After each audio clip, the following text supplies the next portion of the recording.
Welcome to EVTN News, and today is dedicated to exclusively the events of the last week. Well, the event of the last week, we have a pope.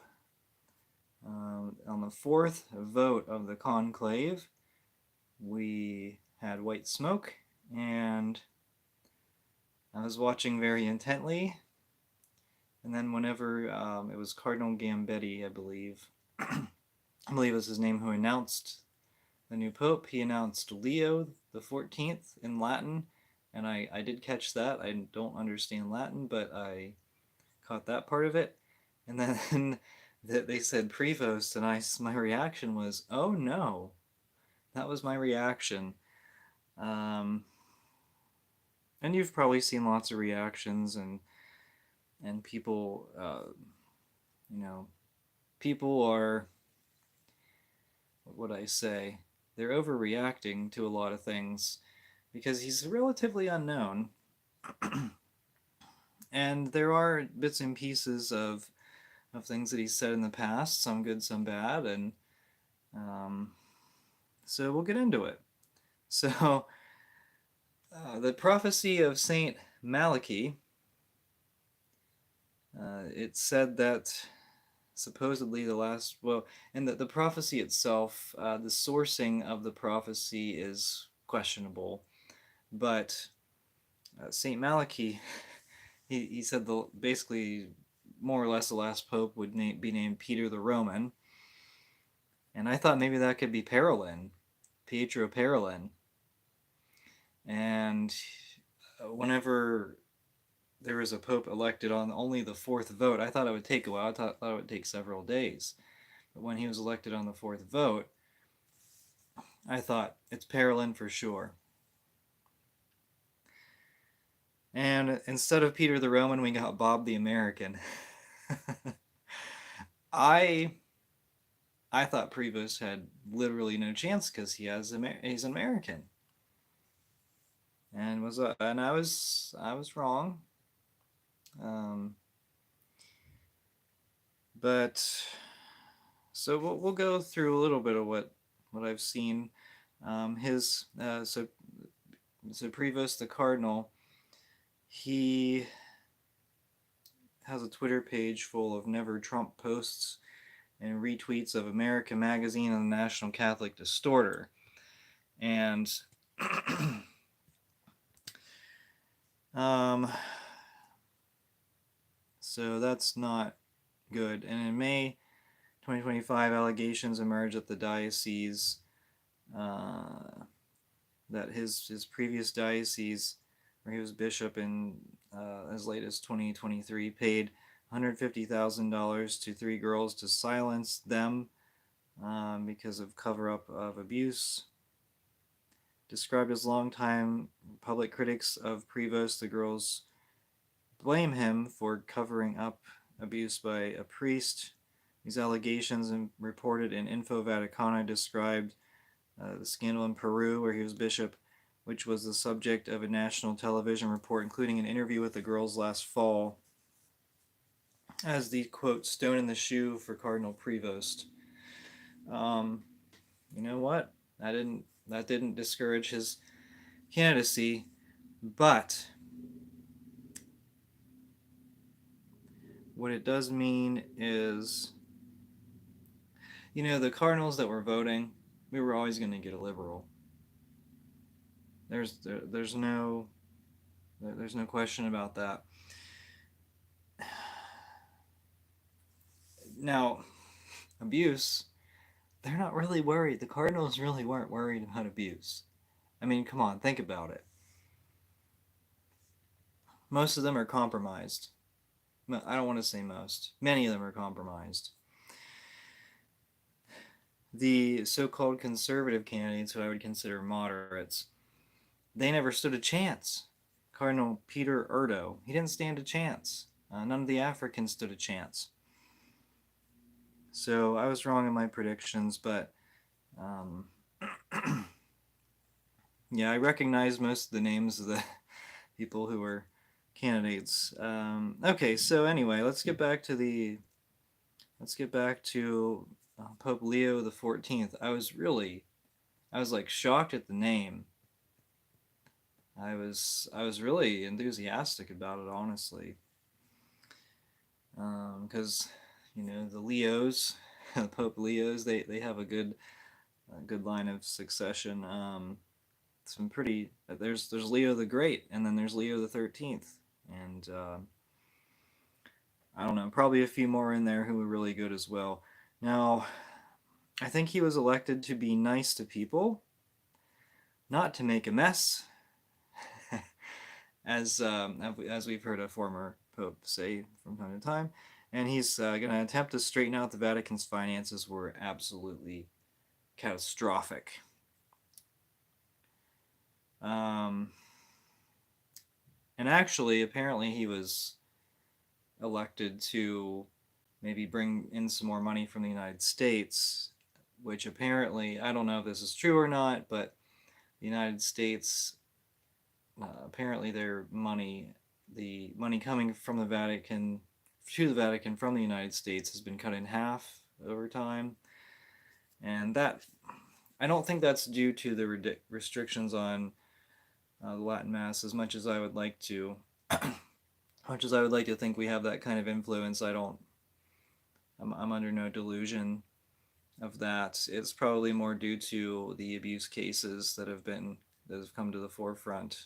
Um, and what else? I don't know if government money has something to do with it, but and of course the virus shutdowns, they certainly have that kind of problem. But let me see where I left off. He has a degree in math, so he's probably more of like an introvert who's a straightforward kind of person.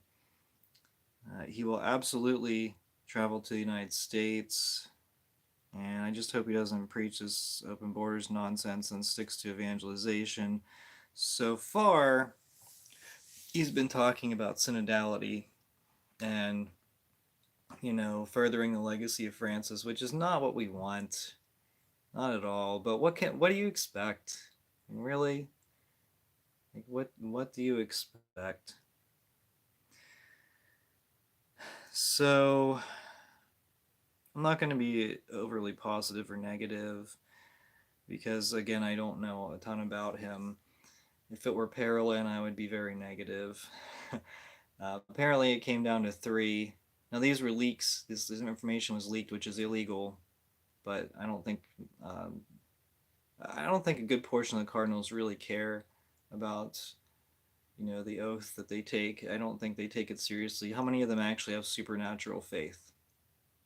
Really, how many of the voting Cardinals had supernatural faith, and what do you expect?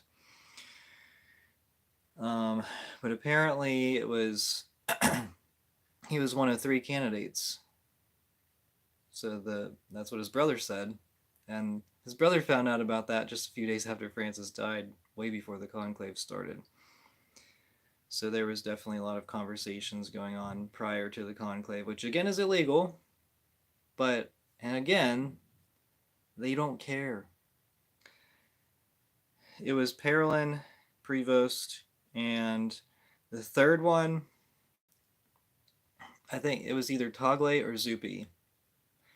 And out of all those individuals, Prevost was probably the least bad. I mean, so far he's dressed like a pope, and he sings the Regina Caeli. He's very proficient in Latin.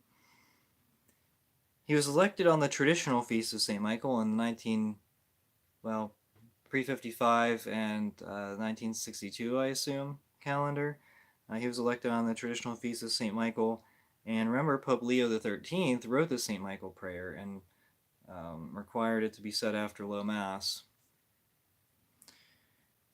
So I think that's an interesting sign. Oh boy. Okay. So I have a lot of random thoughts, and I'm just going through them now. This could be a 20-plus year papacy. I don't expect any changes immediately. I think it will be the status quo with a guy who is a little nicer than the last pope, and less doublespeak. He could be, well, okay, so this was my thought. He could be a John Paul III, which, as you know, as you can see, um, I made a bet and I lost because I thought for sure he'd be John Paul III. But I'll get to that later because I rethought that and I maybe have a different idea. But yeah, 20 plus year papacy. Even if it's 15, he's going to. I'll get more to that later. But yeah, definitely at least a 15 to 20 year papacy is pretty likely. At the so his previous position was at the dicastery for bishops, and while he was there, he processed Bishop Strickland's removal. He also likely signed off. Well, I mean, he would have had to sign off on McElroy's promotion to Washington and the horrible bishop appointments of the last just even few months, just absolutely catastrophic. And so, how much of a role did he play in recommending these people for bishop promotions? And will that carry over to his papacy, or will he go for less controversial people for recommending people to bishops? Because Francis he's going for the farthest left he could find, and even if we get people that are like supposed like moderates, that's going to be the JP2 generation, or at least the JP2 generation of priests. And man, that's even going to be a little bit more of a relief because they're not going to be they're not going to be like shoving the LMNOP stuff down our throats. I mean, that's going to be a positive change. Like, let's not be heretics. Let's not have heretical bishops. Right now, we have quite a few of them. But I'm ready for bishops who just aren't going to shove the LMNOP stuff down our throats and prioritize immigration over the slaughter of the unborn. And just really, we've been really beaten down. And it's time for at least small victories. Um, all right. Let me see. Okay. So, Patrick Coffin wrote on Twitter, he said, multiple sources confirm that Pope Leo XIV privately celebrated the traditional Latin Mass for years, even inside the Vatican, with special indult from Francis. Also, his Latin sounds perfectly fluent, and photos show him in traditional vestments. A new report reveals he offered the Latin Mass at the USCCB in the 1990s and again in Rome. Damian Thompson verified it. He said, an excellent source tells me the same thing. So multiple journalists, well, Patrick Coffin's not really a journalist, but they have their sources and they're able to, they're able to get the same information from their various sources. So that's a positive sign. Now, what's going to happen in the future with the Latin Mass, I don't know. I'm not going to comment on that right now because I really don't know. Will there be restrictions lifted? I think there almost has to be. I mean, I I don't see how he could continue down the path that was started by Francis. I think he would gain a lot of respect from going back to where we were at Summorum Pontificum. Okay. Oh yeah. So, speaking of abuse, so Rupnik was supposedly shielded by Francis. He has fled to Brazil. So, I mean, the new pope is already making a positive impact, and he didn't even do anything, and he made a positive impact.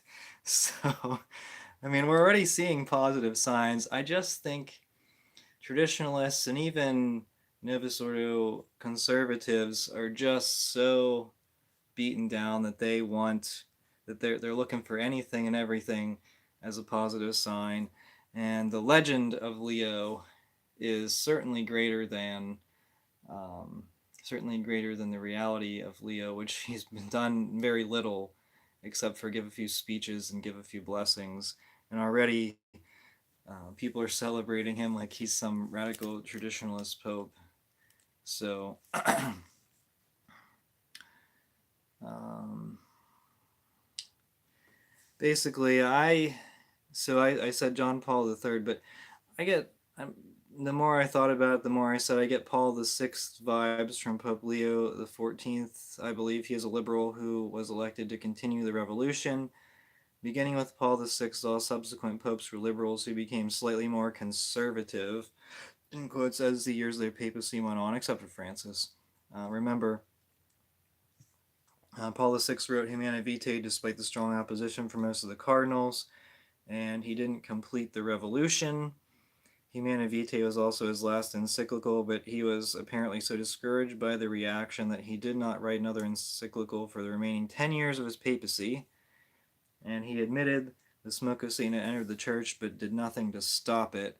And so these popes, as they got more conservative, well, it's conservative because they got like you can be very far left and still get a little bit more conservative, but as they got more conservative, they got weaker, weaker willed, I guess. So um, they didn't have I don't want to say the energy, but they didn't have the initiative to take out the bad guys, or at least get rid of the bad guys. I mean, Paul VI banished, but not even banished. He sent Bugnini to Iran, which in Iran right now. So if Prevost or well Pope Leo, if Pope Leo wants to send like Kissy to Iran, there's actually a cardinal as the Archbishop of Iran. He's a cardinal, so uh, he's not going to replace a cardinal with another. Like he's not going to do that. Iran's taken already. Maybe Siberia or Antarctica. I'd be okay if Kissy were sent to Antarctica as the Archbishop of Antarctica. That would be pretty nice. Just give him a promotion there. Give make I don't know who else.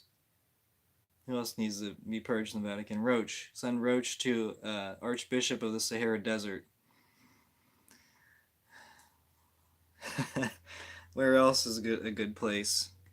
Um, I don't know. Send Supich to the Amazon. And send Supich to the Amazon and promote someone to Chicago, which let's see. I want to finish this thought and then we'll talk a little bit about the future. I fully expect Leo to have a 15 to 20 year papacy.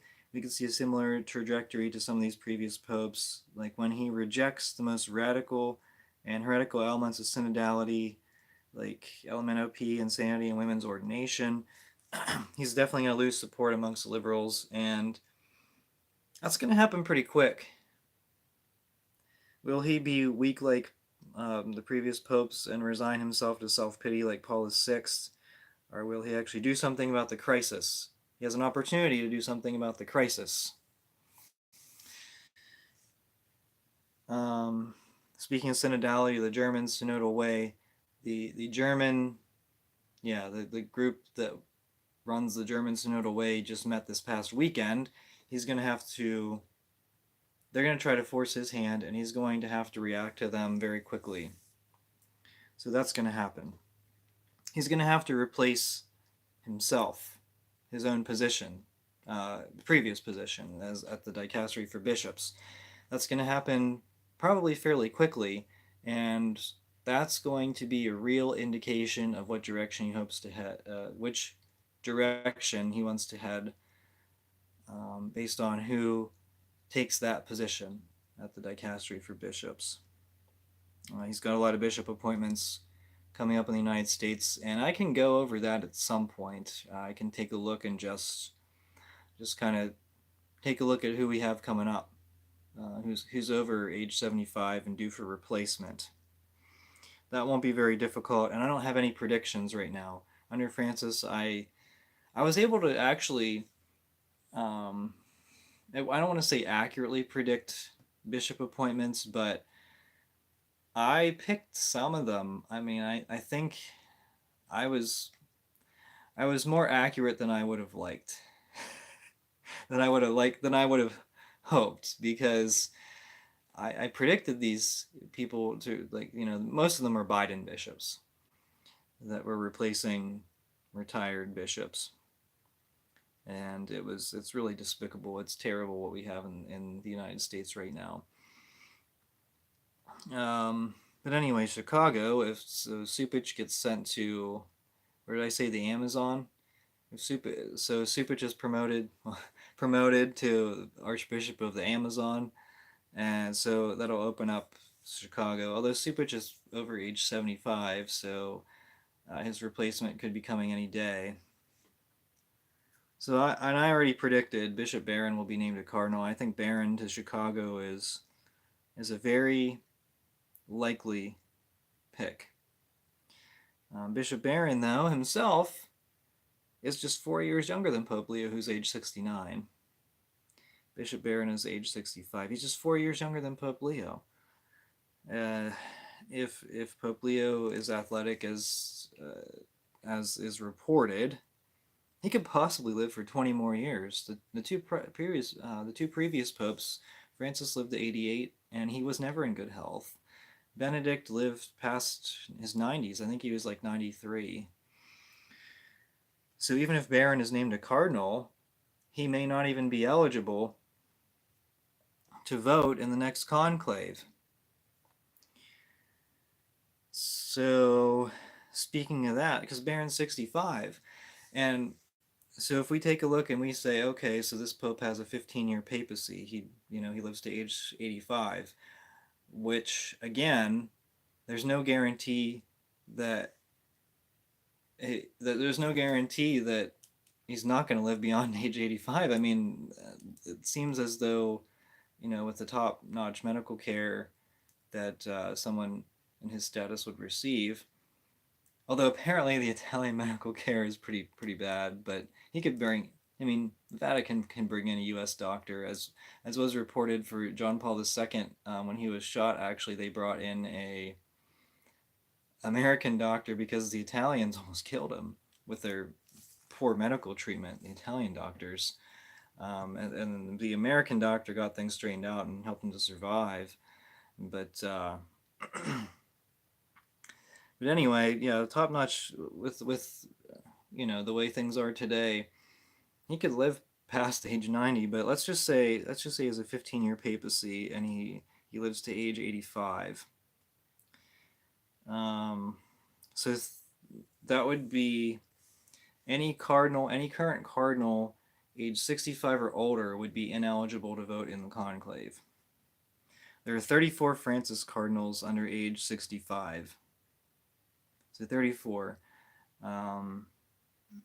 So I'm not.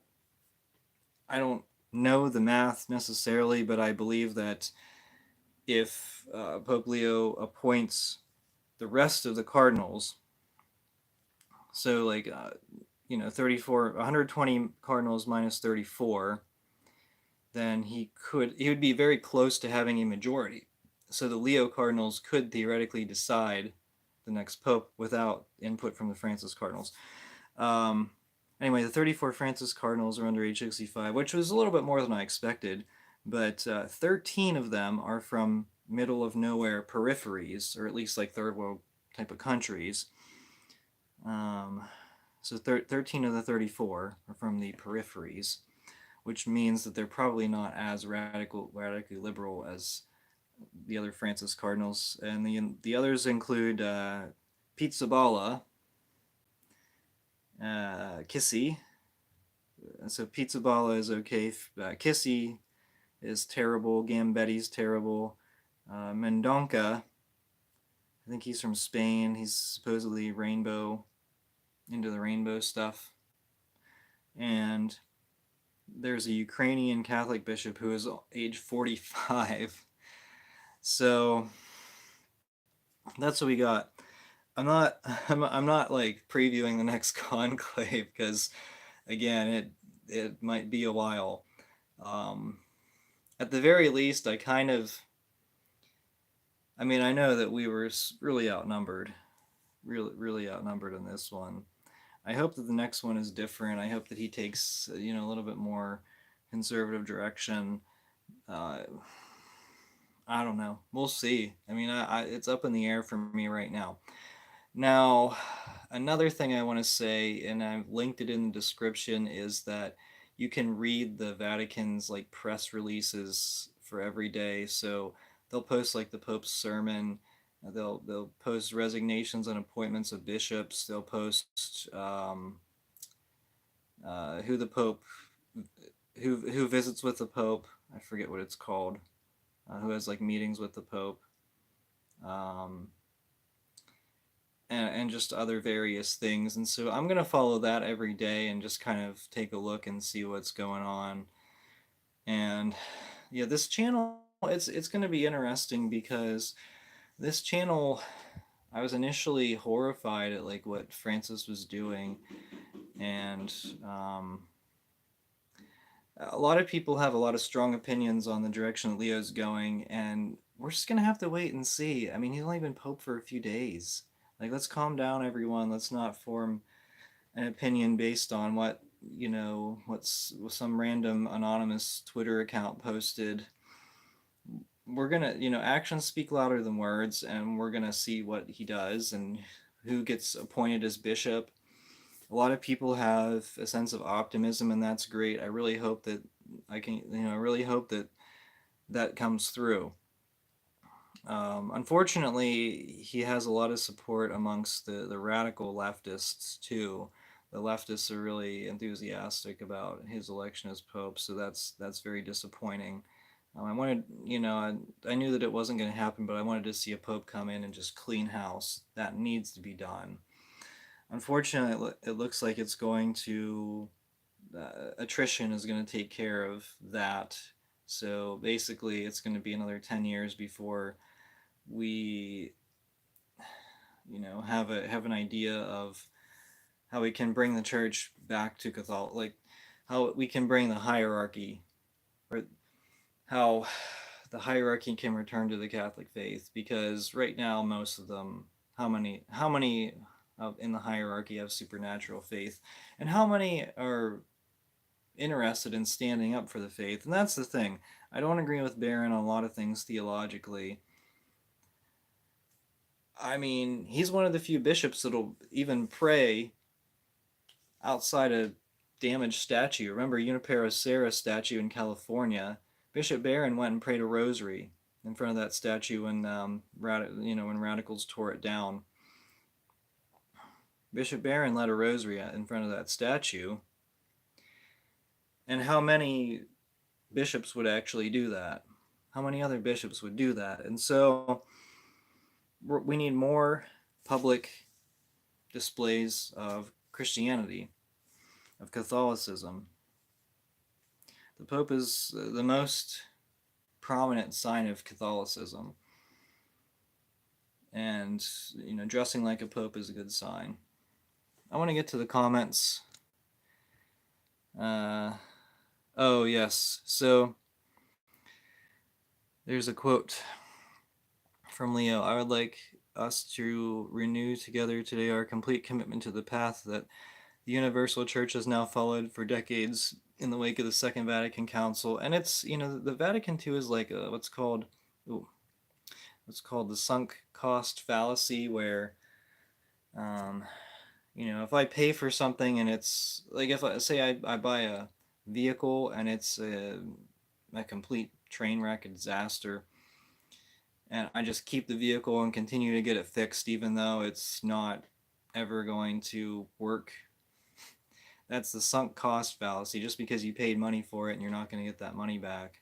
Or if you buy something you don't need and you'll never use it, but you hold on to it instead of getting rid of it and giving it to Goodwill just because you paid for it. It's a sunk cost fallacy. And that's the case with Vatican II, I think. is that it's a sunk cost fallacy and they're trying to make it work, but they've been trying for decades and it's not working, and actually the opposite is happening. And you can see that very clearly. And so I think, how long is he going to continue that? And I think he'll I don't know. I mean, he's going to see all these guys. I mean, Farrell was roommates with McCarrick for 6 years. Does he know that? Like, how could he not know that? Um, okay. I just pray the Latin Mass is not persecuted anymore. Yeah, I hope so too. And I'll continue to watch for that. You're right, so beaten down, hoping for anything better than Francis. Well, I mean, I think we already see he's going to be better than Francis, but how much better? That's the question. I'd like to see him be a lot better. I see you shaved your beard. Yeah. So I said that if the new Pope didn't take the name John Paul III, I would shave my beard because I was so confident that would happen. Not that I cared. I mean, not that I wanted that to happen, but I thought he would, and he didn't. Although, who knows? Maybe he'll turn out to be John Paul III. American Pope. Yeah, that's the one thing I didn't spend a whole lot of time on. I don't know how they elected an American Pope. Trump said MAGA. Uh, did they elect him as Pope because Trump posted that Pope AI image where Trump was dressed as a Pope? Like, are they that petty? Yeah, they are that petty. I don't know if that was the primary reason why they elected him, Leo, but I mean, wouldn't that be pathetic? That's short-sighted. And you know what?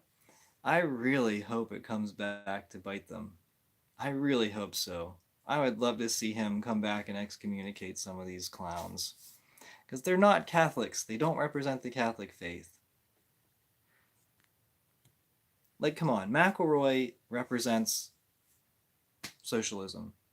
He doesn't represent Catholicism. I've seen plenty of good signs from Leo. I think the Catholic response to him should default to a docile intent to learn from him. We should not default to suspicion for a pope. Well, I mean, my first reaction was, oh no.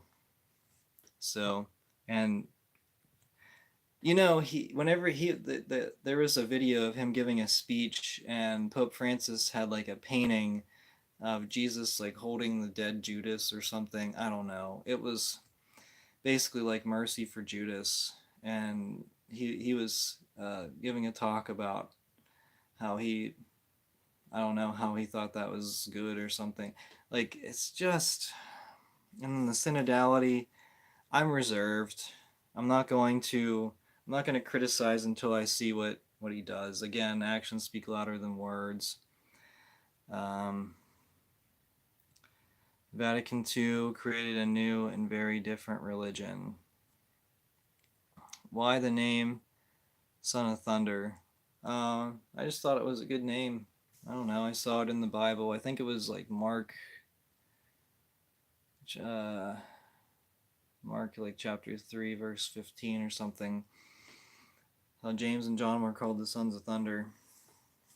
And I thought that was, you just read something and you're like, that's it. And I thought that was a great name for the channel. So that's why we have. that's the name of the channel. Okay. So anyway, yeah, lots of. Do you know why Jesus called him that? Yes, I do. I'm very well aware of that, and that's the name of the channel. If you don't like it, then you can start your own channel and call it whatever you want. That's YouTube. So, um, so anyway, all right, that's all I have for you today. Francis. Yeah, I know. Francis gave us reason after reason to prevent us from following him, but it should take a lot to make us be suspicious of a pope. If he gives us Amoris 2, Amoris Laetitia too, I'll adjust then. And again, everyone has lots of different opinions, and lots of different thoughts on the new pope, and we'll see. Actions speak louder than words. But if you're looking at the Vatican II popes,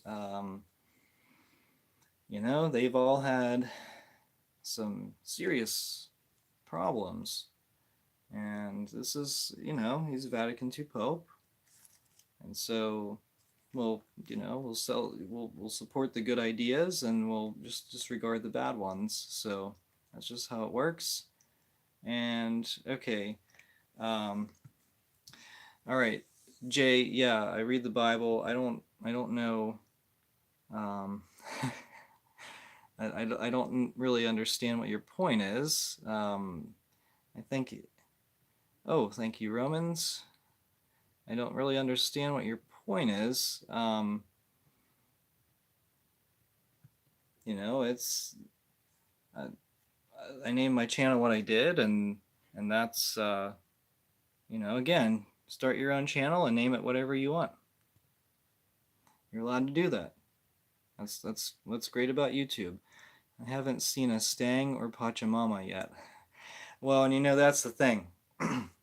Again, it goes back to what I said. He was elected to be nice to people and to not make a mess. And I think he's going to be very deliberate about what he says and what he does. If Leo's already making it a point to show allegiance to Vatican II, it's a problem. And that's why, that's why you don't have to read every single thing the Pope says. You don't have to pay attention to every airplane interview. You can just see what he does, and you can read traditional books. Just read books that were written before 1962 or 1950 if you want to be safe. And that's how low our standards are. Honestly, just not being intentionally mean to people is a big improvement. Yeah, that's how low our standards are. And no more Vatican II. Yeah, it's going to be a while before there's no more Vatican II, unfortunately. It's probably going to take 10 to 20 years. So, I think we can all agree we're in a better spot than we were a month ago. There's no question about that. But how much better? I hope it's going to be much better, and I hope over time his his talk about synodality will synodality is going to fade away. Unfortunately, I wish it would just be rejected and declared heretical, but we're not going to get that. We're not going to get that right away, at least, and maybe not until another pope. The Francis Church won't easily be forgotten. As much as we'd like to put it in the past, it's not. Just leave the Latin Mass alone. Well, no, because it's already restricted. We need the Mass restored and the sacraments restored in every diocese, regardless of what the bishop says. And the thing with the Latin Mass, here's the thing. Apparently, Leo the 13th is from Chicago, which is really, really negative sign. Bernardine was Archbishop and then Cardinal of Chicago. I don't know when he was named a cardinal, but he was running Chicago when Prevost was, I believe, a seminarian, and that was in the 80s, which is really a negative sign. Now, he didn't ordain Prevost, but Prevost also went to Villanova University, which is hyper liberal. And but anyway, getting back to that, apparently he's connected to Supich. I don't know if he's friends, but apparently they're acquaintances. Supich and now Leo. And remember, Supich he suspended the Institute of Christ the King because they refused to say the Novus Ordo on first Sundays, which is so terrible. But if Leo would lift Latin Mass restrictions, it would basically contradict what Supich did. So, I don't know. I mean, and that's the thing. That's the thing. That's why I say we'll have to wait and see because there's all these rumors circulating. Oh, he did this, and he was really cringe when it came to the virus. So mm, yeah, at his cathedral, they handed out communion in the hand when the priest had to stand behind a glass screen, like they do it, like they had at banks, like they had a bank teller stand behind like a glass screen, and you handed the money underneath the glass screen or the checks or whatever you had for them. Just really cringe when it came to the virus, as were a lot of bishops. I mean, that's how it was, and who knows how crazy this government was in Peru. I don't know. I wasn't, I was paying attention to my own, to see what was going on in my own region. And in my region, fortunately, a lot of people just kind of rejected everything and just kind of went about their lives. But yeah, I meant no more persecution of the Latin Mass. Yeah, so just remove the restrictions and just leave it. And then if he's Pope for 15 years, then good. We'll take our Latin Mass and we'll pray for the Pope during Mass. And, there's an indulgence for the traditional, if you pray for the traditional intentions of the Holy Father. There are 6 of them, 5 or 6, I guess, depending on which website you go to. And I can actually pull that up really quick if I get a chance. I really don't. I really am not that interested in following all these legends about Leo's past life. I'm not that interested, so you're not going to hear a ton about that on this channel going forward. Um, you're going to hear more about, um, what he does, and just other things, random news stories that I come up with. John Canchus that streams Mass does have Latin Mass, but I don't know how often they are allowed to have it. Yeah, they're allowed to have it every week except the first Sundays, which again, is it up to the bishop to permit who is allowed to say Latin Mass? I don't think it is. I think every priest is of the Roman Rite is permitted to say the Latin Mass because that's the Latin. The Latin Mass is the sole expression of the Roman Rite. Let's see, the traditional intentions of the Holy Father. So you get an indulgence for praying for the traditional, I think it's an Our Father, Hail Mary, and Glory Be, for the traditional intentions of the Holy Father, which are the exaltation of the Church, the propagation of the faith, the extirpation of heresy, the conversion of sinners, the concord between Christian princes, and the further welfare of the Christian people. So, pray for all of those intentions, the traditional intentions of the Holy Father. You get an indulgence. But when he was not Pope, when all that happened, he could have learned from those things and those times and adjusted his thinking, could have been following the pontiff at the time. Yeah, that's what we hope. Again, I'm not here to say what he's going to do and what he's not going to do. People are making declarations, an entire spectrum of, how he could be, and making predictions. And I make some predictions, but this, I don't have a pulse about what's going to happen. I really don't have I don't really have a idea. I don't have a gut feeling. I know that when I will say, whenever Francis was elected, when Benedict resigned, uh, I was worried. I was very worried, and turned out to be good reason. And when Francis was elected, and when he stood and gave his papal blessing, and I saw the video, it just didn't sit well with me. And this felt different. This one felt different. Not that the gut feeling means a whole lot, because the gut feeling, you can't judge by emotions. And I really want to support a pope. I want a very good pope. I want a based pope. And I want to be able to say, that's my guy. I mean, we can pray for him. I want a good one, though. I want a really good one who's going to drive the heretics out of the church and restore the Latin Mass and just advance the church. And there's lots of momentum. You know, we have lots of people who are praying for the Pope and lots of people who will support him if he sticks with the doctrines of the faith. Now, the media won't, and the governments won't, the United Nations won't. Although some of the world leaders will support him if he takes a more conservative direction on things. But that's all in the future. And stick with this channel, and we'll figure out what's going to happen. So, all right.